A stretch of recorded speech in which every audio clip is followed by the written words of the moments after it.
tersebar nanti kelak di akhir zaman, kata Nabi, ma'azif. Apa disebut dengan ma'azif? Ma'azif artinya adalah alat-alat musik yang hari ini Bapak Ibu bisa lihat di mana-mana ada ma'azif. Apapun bentuknya semua orang menyukai ma'azif. Apa yang kita maksud, yang dimaksud oleh Nabi dari hadis tersebut? Yang dimaksud oleh Nabi hadis tersebut yang pertama tentang keberadaan biduan hari ini. Hampir di setiap acara apapun untuk menarik atau menjadikan daya tarik adalah wanita. Tak salah, kata salah. Karena memang wanita dipergunakan untuk menjadi daya tarik bagi kaum Adam. Dalam bahasa lain diperjualbelikan secara halus.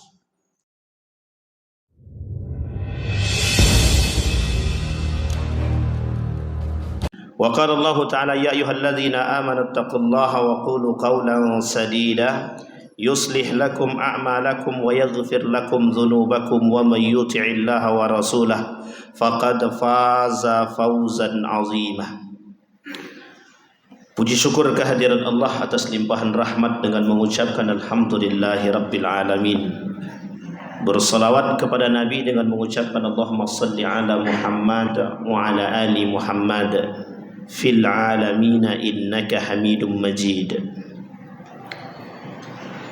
Bapak Ibu sekalian yang berbahagia, mudah-mudahan di sore hari ini Allah limpahkan rahmat dan karunia-Nya kepada kita semua. Allah jadikan kita orang-orang yang selalu bersyukur akan segala nikmat yang diberikan. Allah jadikan keluarga yang sakinah, mawaddah, warahmah. Allah anugerahkan anak-anak yang saleh dan salihah. Kemudian Allah istiqamahkan kita dalam ketaatan dan ibadah kepada Allah Subhanahu wa taala. Baik Bapak Ibu sekalian yang berbahagia, di sore hari ini kita akan coba mengangkat beberapa hadis tentang fitnah yang terjadi di akhir zaman. Apakah melalui fitnah tersebut kita berada di akhir zaman atau tidak? Tetapi setidaknya baginda Nabi Muhammad SAW pernah menyampaikan perkara-perkara penting di dalam kitab Sunan Ibnu Majah, di dalam kitab Sunan Abi Daud juga disampaikan hal demikian. Ada satu bab yang khusus membahas tentang fitnah akhir zaman yang disebut dengan bab al-fitan. Apa bab al-fitan tersebut? Bab al-fitan artinya fitnah-fitnah. Bapak Ibu sekalian yang berbahagia, tidak banyak yang mau membahas tentang fitnah ini disebabkan karena memang sebagian orang berpendapat kejadian-kejadian itu tidak realita, bukan menjadi satu hal yang fakta. Pada hakikatnya tidak. Saat ini kita sudah melihat betapa banyaknya fitnah-fitnah bermunculan yang oleh sebagian umat manusia beranggapan itu adalah fenomena-fenomena alam. Dalam pandangan kaum liberal itu memang fenomena alam. Tetapi dalam pemahaman hadis baginda Nabi Muhammad SAW itu bukanlah hal fenomena, bukanlah fenomena alam, tetapi yang sudah pasti terjadi yang disampaikan oleh Nabi dalam beberapa hal. Maka Bapak Ibu sekalian yang berbahagia, yang ingin kita angkat sekian banyak hadis tentang fitnah tersebut, kita akan memetik beberapa hadis. Hadis yang pertama yang akan kita petik Bapak Ibu sekalian yang berbahagia di sore hari ini, kata baginda Nabi Muhammad SAW, la taqumus sa'ah hatta tazhar.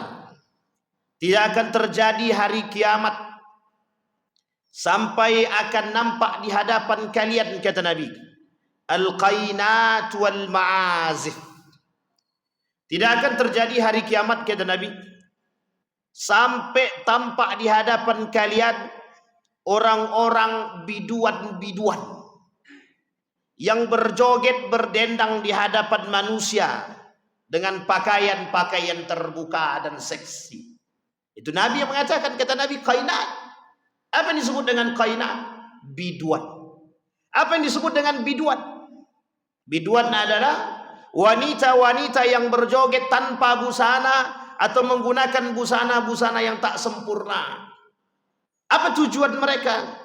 untuk memancing syahwat dan gairah kaum Adam. Sehingga apa yang terjadi? Perbuatan-perbuatan yang tak diinginkan. Yang kedua, kata Nabi, ma'azif. Akan tersebar nanti kelak di akhir zaman, kata Nabi, ma'azif. Apa disebut dengan ma'azif? Ma'azif artinya adalah alat-alat musik. Yang hari ini Bapak Ibu bisa lihat di mana-mana ada ma'azif. Apapun bentuknya semua orang menyukai ma'azif. Apa yang kita maksud, yang dimaksud oleh Nabi dari hadis tersebut? Yang dimaksud oleh Nabi hadis tersebut yang pertama tentang keberadaan biduan hari ini. Hampir di setiap acara apapun untuk menarik atau menjadikan daya tarik adalah wanita.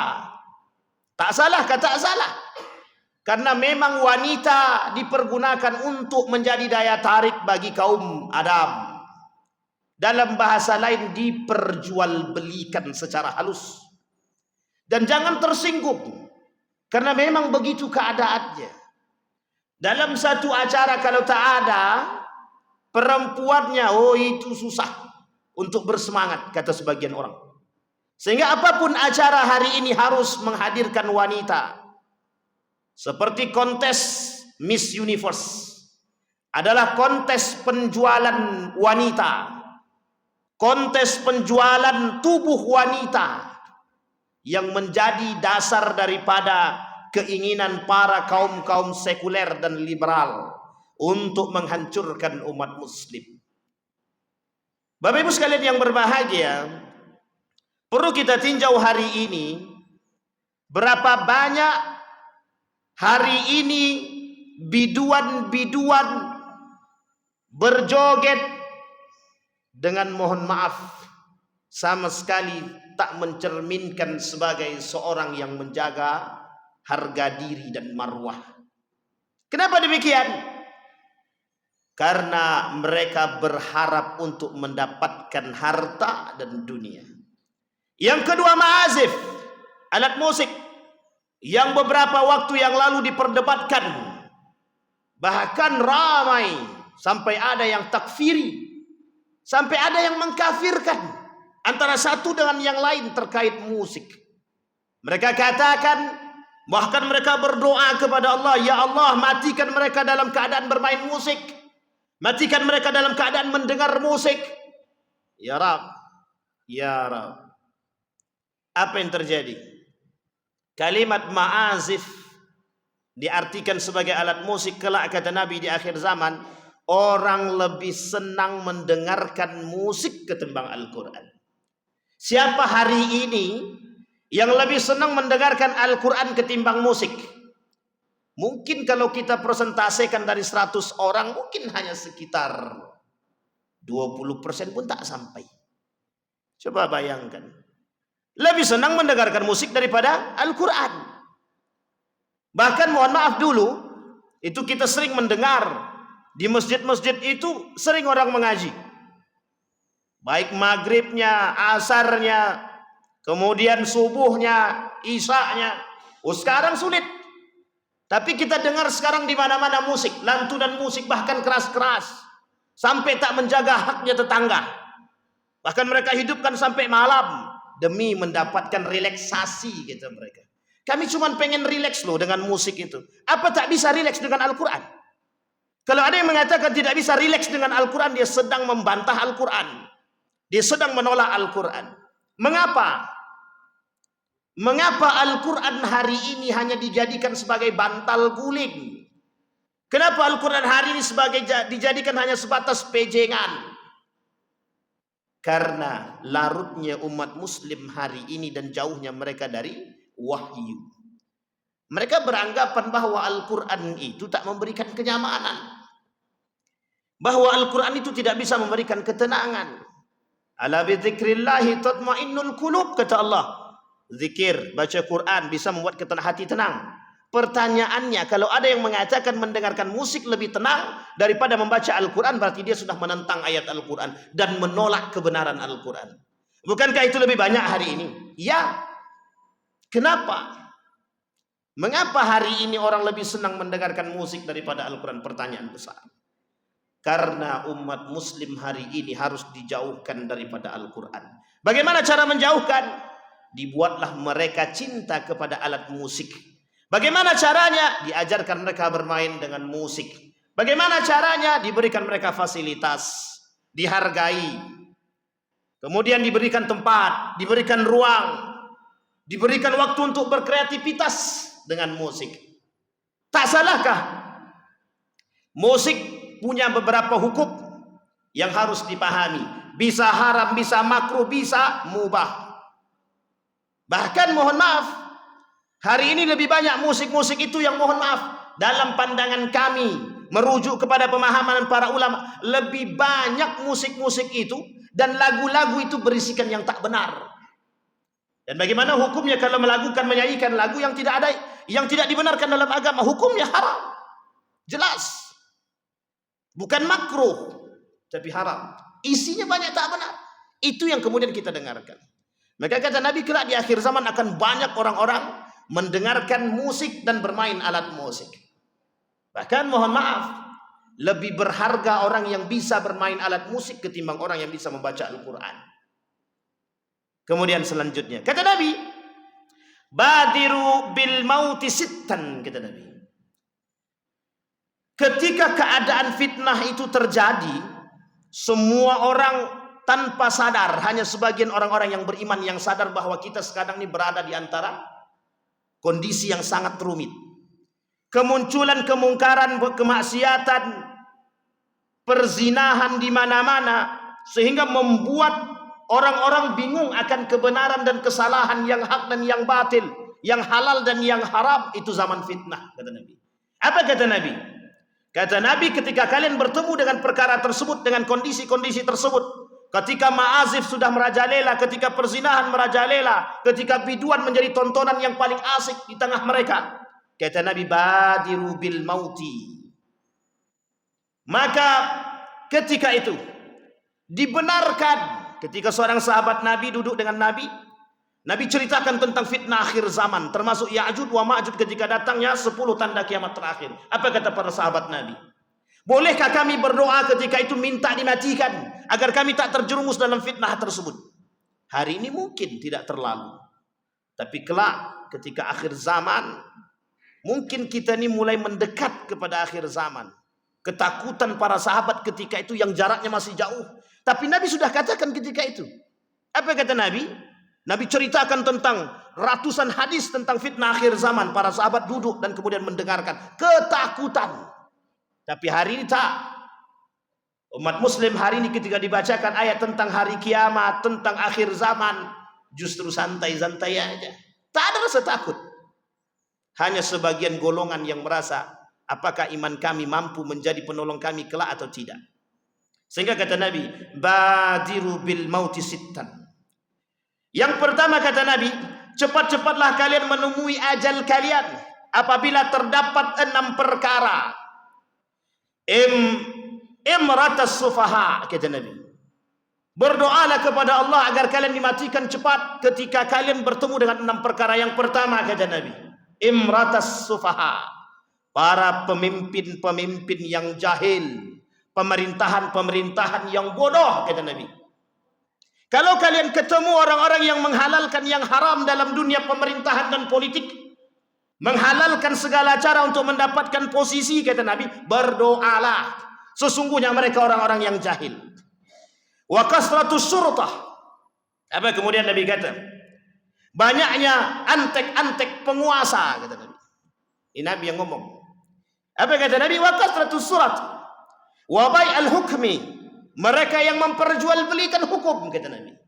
Bahkan Nabi mengatakan dalam hadis yang lain, kata Nabi, al-qudatu salatah. Al-qudatu salatah. Hakim itu 3, kata Nabi. Ithnani qadiyani finnar wa qadin fil jannah. 2 hakim masuk dalam neraka, 1 dia masuk surga. Siapa yang 2 yang masuk neraka ini? Mereka yang tahu kebenaran tapi tak menjalankan kebenaran. Yang kedua, mereka tidak tahu kebenaran tapi mereka lakukan. Yang ketiga, kata Nabi, yang masuk ke dalam surga, yang tahu kebenaran tapi mereka menjalankan kebenaran tersebut. Maka kemudian Nabi katakan ada orang yang memperjualbelikan hukum. Siapa mereka yang memperjualbelikan hukum? Mereka bisa memberikan keringanan hukum kepada koruptor. Kalau apa? Kalau ada duit. Artinya apa? Diperjualbelikan hukum. Jadi ketika kondisi memperjualbelikan hukum hari ini terjadi, itu sebenarnya sudah prediksi Nabi dan pasti terjadi. Buktinya apa? Terjadi. Ketika banyaknya antek-antek dimanapun kita duduk, tidak ada rasa tenang. Banyak orang-orang datang untuk menjadi mata-mata. Dan itu biasa. Seorang ulama besar bahkan dimata-matai sampai ke Saudi Arabia. Hanya karena ketakutan keberadaannya. Menjadi disebar mata-mata sekian banyak. Hanya untuk mencari kesalahan si A, si B, si C. Demi kepentingan dunia. Demi kelancaran kepentingan. Mereka tak pengen ada orang-orang yang mau ikut campur dalam urusan mereka. Sehingga mereka sebar. Apa tujuan mereka menyebarkan perkara demikian? Agar tidak ada yang mengganggu mereka. Bapak Ibu sekalian yang berbahagia, perlu kita pahami. Dan ini kondisi kata Nabi. Kondisi kelak di akhir zaman. Yang harusnya kita ketika itu berada pada posisi yang sangat-sangat tidak diuntungkan. Bagi mereka yang beriman. Kemudian kata Nabi, orang-orang yang memperjualbelikan hukum wa bai'ul hukmi. Siapa mereka yang memperjualbelikan hukum? Yang memperjualbelikan hukum ketika itu adalah penguasa, para hakim. Kita ambil contoh. Penjual ayam, maling ayam bisa masuk penjara dan masuk penjara 5 tahun. Koruptor 1 miliar hanya masuk 1 tahun. Itu keadilannya terletak di mana kita pun tak tahu. Dan ini sangat ramai. Orang-orang yang tak berduit tak mampu membeli hukum. Orang-orang yang berduit mereka berkuasa akan apa yang mereka lakukan. Sehingga mohon maaf ketika ketidakadilan terjadi kata Nabi kelak di akhir zaman. Tidak akan terjadi hari kiamat sampai kalian melihat ketidakadilan merajalela. Orang yang miskin tak mampu berbicara. Orang yang kaya merasa berkuasa. Kenapa? Karena harta mereka. Sampai-sampai Imam Al-Ghazali mengatakan, kata Imam Al-Ghazali, orang yang berduit itu justru lebih tinggi dan berwibawa ketimbang orang yang tidak berduit. Apapun yang dikatakan in sahha kalamahu, in akhta'a kalamahu sahha, wa in sahha kalamul fuqara akhta'a. Orang kaya berbicara sekalipun salah benar. Orang miskin berbicara sekalipun betul salah. Kata Imam Al-Ghazali. Kemudian istighfafan biddam. Orang-orang yang memperjualbelikan kasus penguasa yang berdarah dingin. Ini yang ngomong Nabi ini. Kata Nabi penguasa yang berdarah dingin. Dan ini yang gak panjang. Wa qati'atur rahim. Orang-orang yang suka memutuskan tali silaturahim kata Nabi. Bukan tak banyak hari ini. Kita ambil contoh kasus yang terjadi hari ini. Hanya gara-gara pilkada mudah memutuskan silaturahim. Hanya gara-gara pilpres, pileg yang mohon maaf. Hanya karena dunia kita memutus silaturahim yang dampaknya sampai ke akhirat. Betapa tak berharganya saudara kandung ketika beda pilihan. Betapa tak berharganya orang tua ketika beda pilihan. Dan paling berbahaya lagi, betapa tidak berharganya agama dan harga diri hanya karena beda pilihan. Wa naswan yattakhiduna al-Qur'ana mazamira yuqaddimunahu yughannihim wa in kana aqalla minhum fiqhan. Kemudian kata Nabi, dan anak-anak muda yang menjadikan Al-Quran sebagai nyanyian. Dia diangkat menjadi imam agar menyanyikan Al-Quran meskipun dia adalah orang-orang yang paling tidak memahaminya, kata Nabi. Bahkan Nabi mengatakan dalam riwayat yang lain, kelak akan muncul di akhir zaman, kata Nabi, orang-orang yang fasih dalam membaca Al-Quran, tapi mereka tak memahami Al-Quran. Dalam riwayat yang lain bahkan mereka dikatakan, inna munafiqi ummati qurra. Kalau akan terjadi di hari kiamat, kalian akan melihat orang-orang munafik, tapi mereka pandai baca Al-Quran. Bahkan kalian akan melihat kaum-kaum tertentu yang bacaannya lebih baik daripada kalian. Seperti anak panah yang keluar dari busurnya, kata Nabi, yang tak tepat pada sasaran.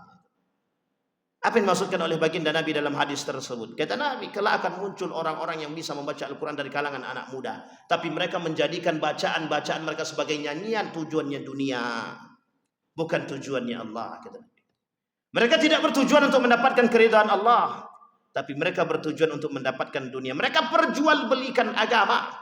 Mereka perjualbelikan Al-Quran. Apa contohnya? Seorang penghafal Al-Quran, dia katakan kepada orang, saya mau jadi imam masjid dengan catatan digaji lebih dari 3 juta.